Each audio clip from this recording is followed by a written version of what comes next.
by example, somebody that is just, an example when it comes to leadership and building and always being in phase one. Let's give him some energy as we close out today. Stand to your feet. Big round of applause for Marco Passanante. Woo!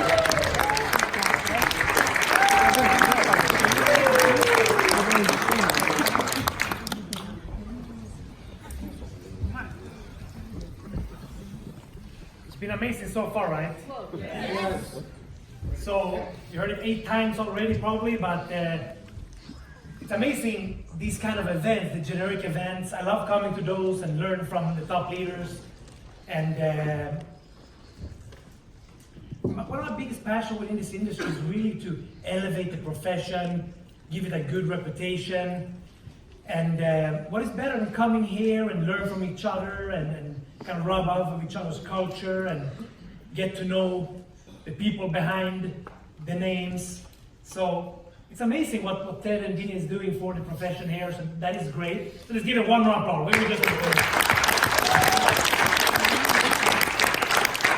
And after seeing many of the top leaders speaking yesterday, today, and when they're sharing from their heart, the way they're building it, of course, you can see that everybody has a little their twist to it. So there's no 100% right or wrong. Like a normal question I get asked often is, yeah, but Marco, online versus offline, how do you build, how is that? And so I'm going to talk about how to be a top recruiter. And over a decade into this industry, I'm still recruiting personal partners. I'm still making sure that I'm growing my list. And in my company, actually I'm only number 2 this year, so some guy passed me the other day, so I'm only number 2 in my company. But if I take last year's number and this year's, I'm number 1. You have to twist information, right? This year I'm only number 2. You take last year's data, which I was number 2 last year, I was number 3. But combined, I'm number 1 last year and this year. So I'm qualified after hundreds of people I personally got started in many countries in this industry. So I'm going to share how I do it, how I still recruit. Because the question is, one person recently asked me, can you still build it 100% offline? And I build it 99% offline. That's how I build. Because I do this business because of relationships. I do this profession because one of our biggest passions is helping people believe in, number one, their dreams and showing them it's possible. Even more important, helping people believe in themselves. And of course, when I started in this profession over a decade ago, I was quite young. And of course I started, I want to get rich, I want to make money, like every young person when you start, right? Or older if you're broke, of course. But I started because of me. But I remember 6 months into this profession, was one guy, he came from a family that had money, so he never had to take responsibility. He just called his mother, and she fixed everything. And he came up to me after 6 months or something, working with him. And he looked me in the eyes and he at my shoulder and said, "Thank you very much." And you can see he was glassy eyes, he was almost crying. I said, "What?" He said, "Because of, thank you for believing in me and helping me take the steps. And this is the first time in my life I feel that I can do something." And there's no money in the world that can replace that feeling, at least not for me. So because of what I did with him, he started believing in himself. He started believing that he could do something bigger. He started believing in a brighter future. And of course, so long in the industry, I have the time and money, freedom, all of this, but we can earn money in many ways. I focus more on who can I help? Because somebody said yesterday, Zig Ziglar classic quote, right? If you help enough people get what they want, you'll automatically get what you want. But how to be a top recruiter, from my perspective, how I'm doing it, not from my theory, I'm doing this.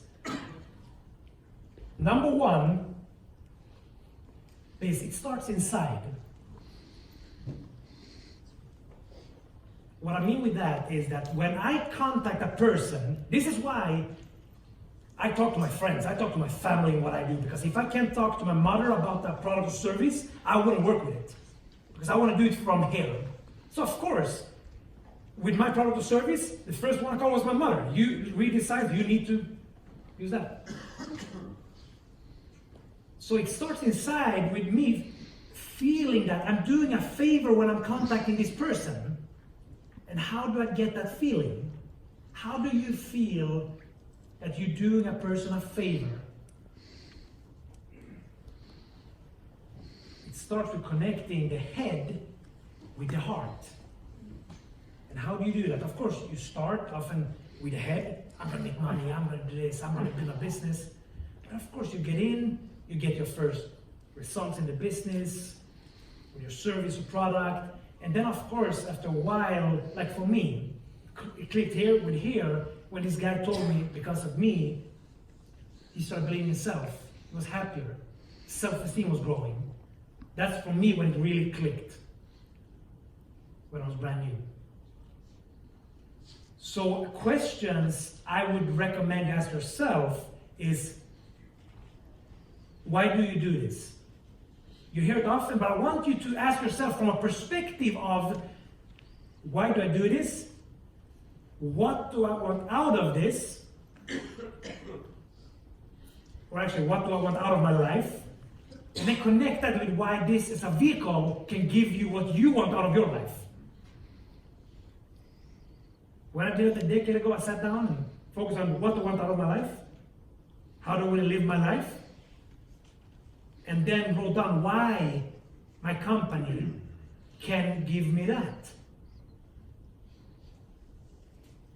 You also start connecting this with this. What you really want, how is your dream future, and then writing down why can my company give me that. Because if you do that, when you talk to people, you start expressing a whole nother feeling. And when you sit with a person, if you feel wholeheartedly that you love what you do, you believe in what you do, they will feel it.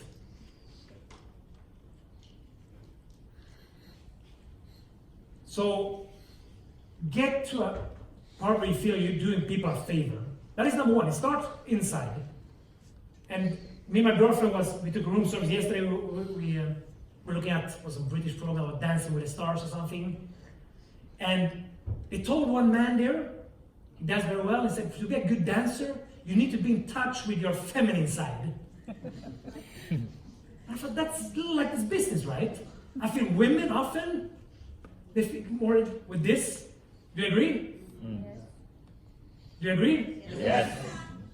So for this business, maybe we need to also, as a man, have a little connection with our feminine side. To also see the person, not only like in traditional business. This is why I do this business. In traditional business, it's like, okay, how can I win and you lose? How can I make money out of you? But here for me, when I start a partnership, I start somebody here, it's a partnership, it's a win-win business. Where the new person, I don't need them. I have a mindset that the new person, they need me. Like Daniel said before in the panel, to start a personal, it's a lot of job for a little money in the beginning. But if you have heart for people, it never gets boring. I was coached by John C. Maxwell for 6 months, and when he talked about selfish people, when you focus on yourself, of course motivation goes up and down. But when you're other people focused, motivation, you never run out of motivation, inspiration.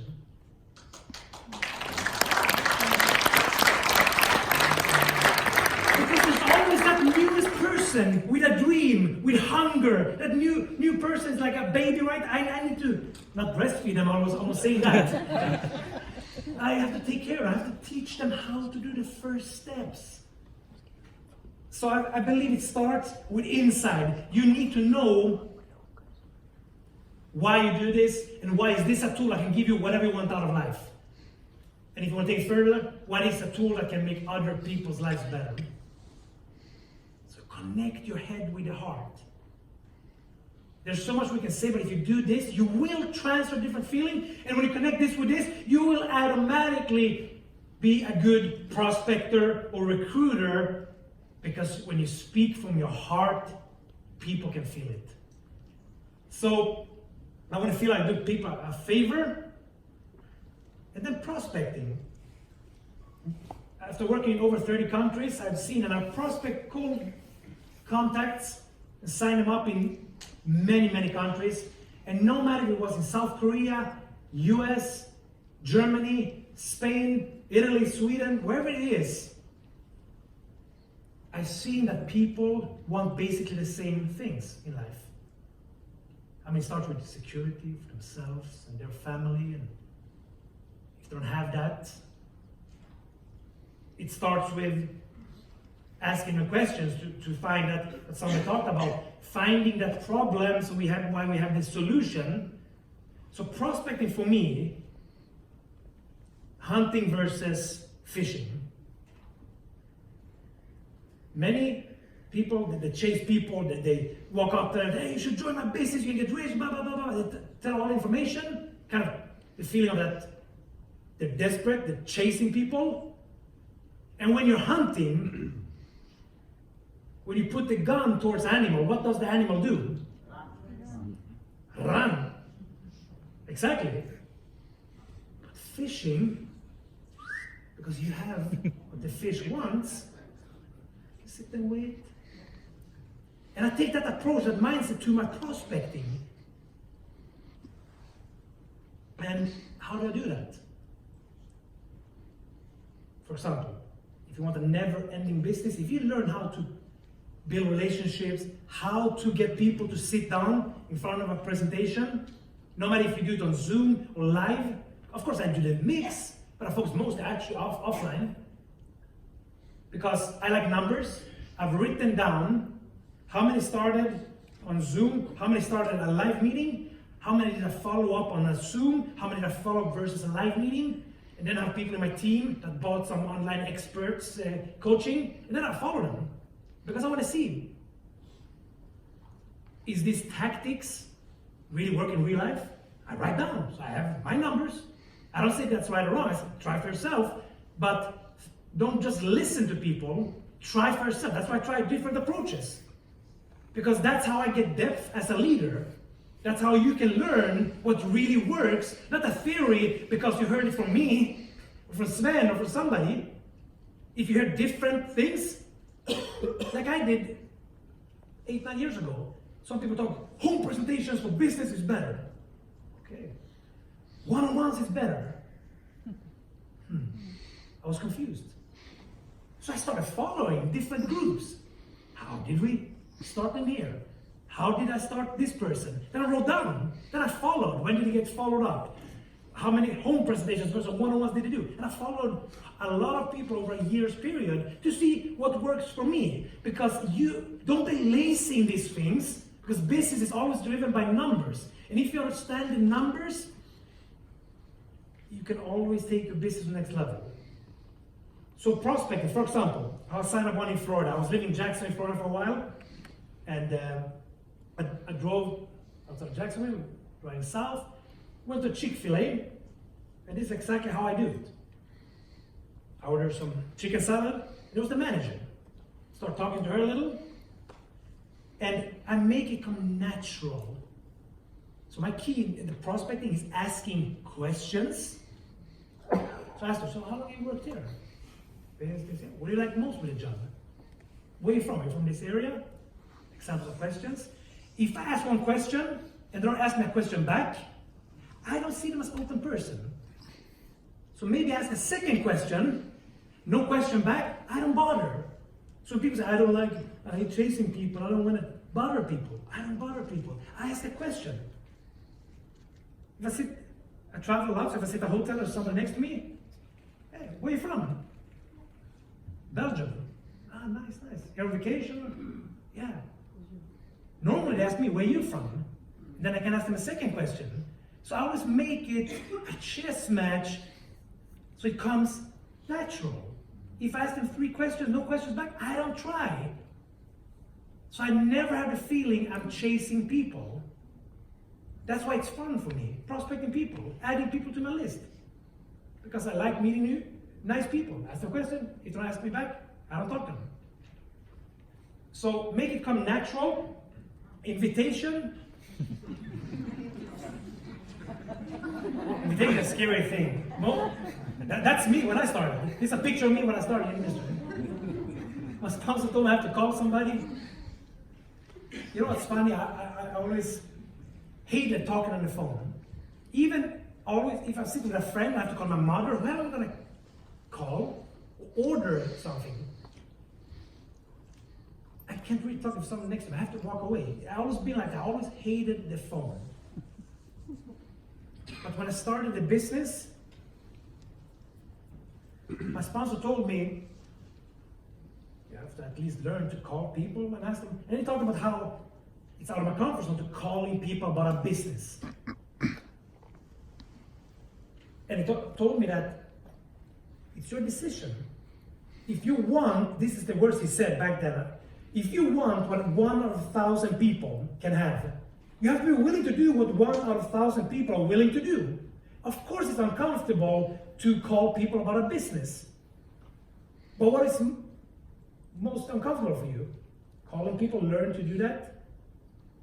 Or forget about your dreams? Because I told him I had big dreams. I wanted this. He said, look at that. You say you want that? Were you serious? I said, of course, I'm serious. I want that. Either learn to call or quit. This is over a decade ago. But still today, if you're going to contact the warm market, from my perspective, if they try to text them, it's been very inefficient so far. Very inefficient. Or post something on Facebook the first month in the business. Because from a psychological aspect, every person, if you work with, they're going to contact the warm list. And when I start a business, if I find a potential gold mine, who would I bring if I can bring 5 people to dig some gold? It's my friends. That's how everybody's different. I'm not saying that's right. That's my perspective. I want to work with my friends. If I'm going to create money and time freedom, I want my friends with me. So I really advise you call them. If you're not sure, try both. With a couple of people, try them text and then try calling. So inviting the newest person, if they start, they say they have goals, they do this, I have them invite in front of me.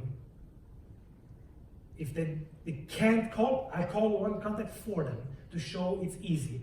Because that breaking the zero in that first call is the hardest. Once they did it, they say, I didn't die. And then it gets easier and easier and easier. The strange thing is, I still hate it. But because my sponsor helped me, I created a vision board, wrote my goals. So I learned to every time I procrastinate, I look at my goals, and I told myself, Marco, look at the goals, you say you want this. Either you do it so you can get there, or forget about that. What do you want to do? That's the self-talk I did. And then I learned to do it. And now, one tip is that you can be a chicken, you can be a coward. You need 30 seconds of courage. If you want to invite one a day, you need 30 seconds of courage per day. And that is, when you take your phone, you press their name, don't hang up until they answer. Just wait. That's what I learned. I need 30 seconds courage. I just press and I don't think. Because in the beginning, for most people, it's like a new person start, when you're going to call, it's always the same. I'm going to call Lucas here. Okay, I'll call Lucas. I got a text message from my mother. I have to just call my mama first. Hi, Mama. They come back. I just need some water first before I call it. Have you experienced that? So our job as a leader is put the people, that's where inspiration comes. Because yesterday you heard Sven talked about don't educate, just inspire. Then team come up and say, don't inspire, just train. I say, do a mix. I train them because I want them to be good at the skill set. Because I had too many people, I motivated them, then I had motivated idiots running around burning all the good contacts. Because I heard that, I tried it, I had motivated idiots. Next time was just inspire them, and just train them, but I didn't inspire them, so it did nothing. So I learned I have to inspire them to take action, but the key is back to why they're doing it. Like my sponsor, he scared me that either forget your dream life or learn to call. If you have different tactics, you just spam people online, do that. If that works, great. Don't take what I'm saying as your truth, and you try it for yourself, and then try both to see for yourself, like I did. And for me, it was a huge difference.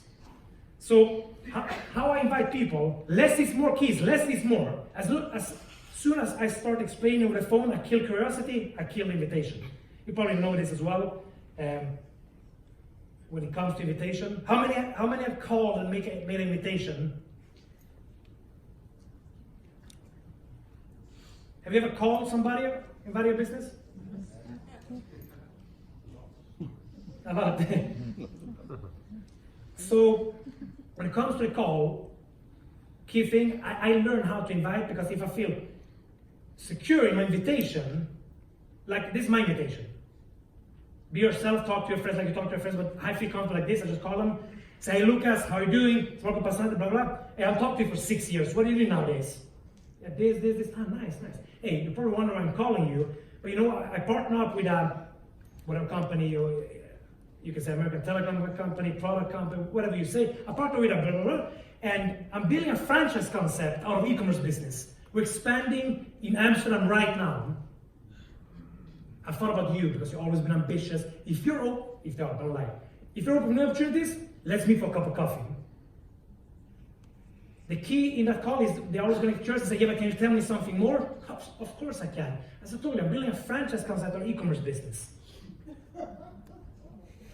Today, e-commerce, everyone knows that's the future. If you have a web shop with products or services or something, if you don't, you have to find your own language. But this has worked for me. And then, if you get really curious, like the hardest people is the successful people.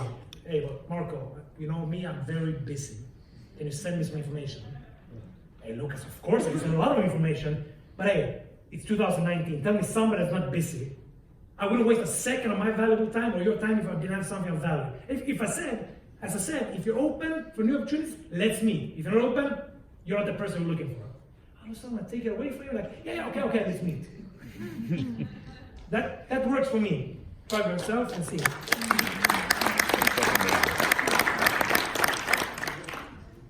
And then the presentation.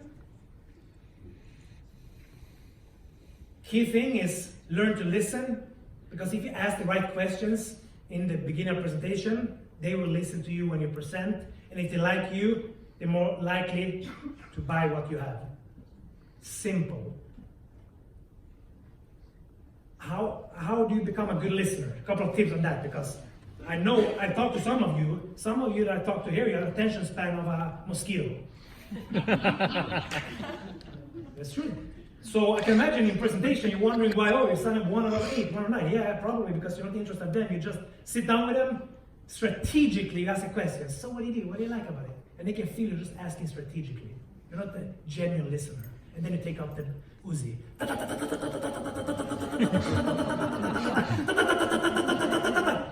30 minutes later, wonder why they're not interested. So how can you become a good listener? This is how I became an active listener. Stop just being strategic. This is what one told me. Start, because our brain thinks in pictures, right? Mm-hmm. So to be a better listener, I started painting in my head. What told me? Start painting whatever they talk about in your head. And all of a sudden, you become interested for real. Example. Somebody tells me, they say, yeah, you know what, my passion is walking the forest picking mushrooms. Not my interest, no interest whatsoever in that. So normally we'd be like, oh yeah, nice. But now when I start painting it, I'm painting a forest. Try to paint a mushroom. So I say, what mushrooms are you picking? We're in Amsterdam, I don't look at them. Different mushrooms from what we have there. And then he said, yeah, it's this cantarella, whatever it's called. What color is it? And I start painting it in my head. I said, but the forest. How do you get to the forest? I pass this big area of grass area, blah, blah. Then I start painting a grass area. And he said, but is there something on that grass area? Yeah, there's a big house. Normally I climb the roof on the house. Okay. So I start painting in my head how they're on the roof. Naturally I become interested. Because I want to understand what color is the house? How did he get up? Hey Klaus, how did he get up to the roof? No, there's a ladder I put on the side. I put a ladder. And then I see him up there, start painting Klaus on the roof. And all of a sudden I'm like genuinely interested because I want to know, when he stands up there, what does he see? When he stands up, what do you see? This changed my relationships because I became genuinely interested. So stop being just strategic. How are you doing? They can feel you're just strategic and fake. But when you start painting mushrooms, you start painting trees, a big grass tree, a ladder, and everything, and all of a sudden you become genuinely interested and you transfer a different feeling. Try it.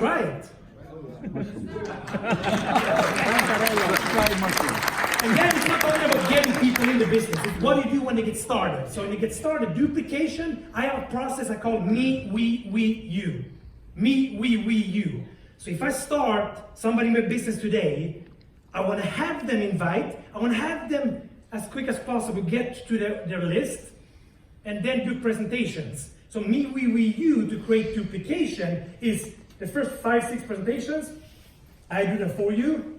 Next one, you do product, I do business. Next one, I do product, you do business. Next one, and then we talk about how we did it. Next one, you do, I sit, silencio, and listen, and then give you feedback after. So that's how I create duplication. Me, we, you. I do the first ones, talk about them, so if you're comfortable, you do one part, I do another part, then we switch part. And then, what I normally do is really kick them out. Like next presentation, I'll tell them they're gonna do it themselves. After we talked about it, I feel they're ready. So do a presentation. I say, your contact is coming in 2 minutes, you do everything. What? Yeah. One person in his home, I even left his home. I said, you know what? Because I knew it was not a super contact was coming. So if it's a super contact, I would do it. Just tell him, hey, Richard, his name was Richard. Richard, you can do the presentation. No, I can't, I'm not ready. You're ready, trust me. Build him up and say, I'm leaving. What do you mean? You have to do it. I left. He had no choice. Come to contact, it went well. And then he felt it was his victory. So creating the small victories, breaking the zero, the first call, celebrate that. The first customer, celebrate that. Because that's huge for them. Don't forget, we tend as leaders forget how the feeling of a first customer, the first invitation. We take it for granted because we have thousands of them. Wow. Don't forget that. Yes. So create duplication that way.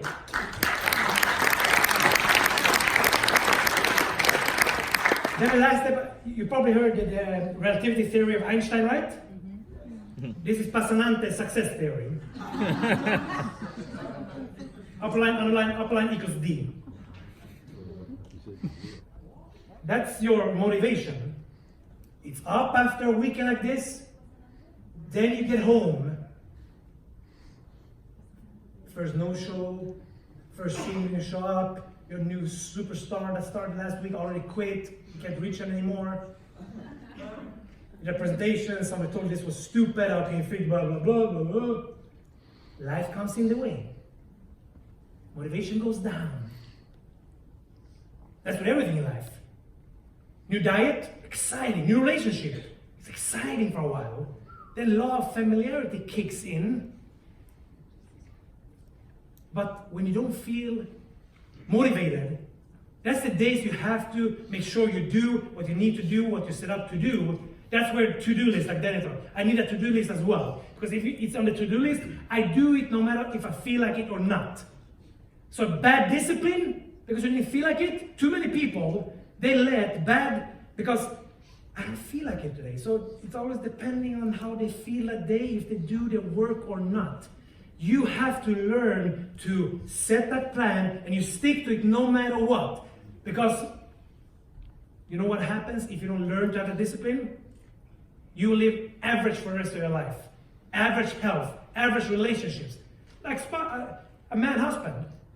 They come home from job, stressful day at the job, or business, bad meetings. Then you come home with bad discipline because you're irritated, you're rude towards your spouse. And you keep on doing that kind of behavior because you have crappy discipline, and then you wonder after 5 years why they want a divorce. It's very predictable often. Sorry to say that, my friends. I'm here to tell you the truth. But if you can discipline yourself to set up what you need to do, and then discipline yourself to do it no matter if you feel like it or not, then there's no limits to what you can do now. Then you can have it all. Health, wealth, everything. Good relationships. And most importantly, good self-esteem. You can look yourself in the eye and feel happy and proud by yourself. Because low self-esteem comes because you set up something and don't do it. If you can't trust yourself, then we have a problem. Temptations will come in life. The only question is that with the discipline, like you're on diet. I can eat chocolate now. Comes the chocolate. Here, take a chocolate. You want the chocolate? I want the chocolate. You have to catch that thought and say no, because focus on the goal again. That's where goal psychologically is so important. So, last thing I want to share is that you can doubt yourself to success. You can really doubt yourself to success if you learn to have the discipline to do the actions you're supposed to do or set up to do, even the days you don't feel like it. Because you know what? Actions leads to results. If you weigh 20 kilos too much, you go to a fantastic personal trainer, they give you a diet plan, exercise plan, you can doubt it. I don't know if I'll lose my weight, but if you follow them and they really give you a good plan, diet plan, exercise plan, do you think you would lose some weight if you follow it? Yeah. So who cares if you believe it or not? Take the F action and do it, and you'll see the results. Thank you very much.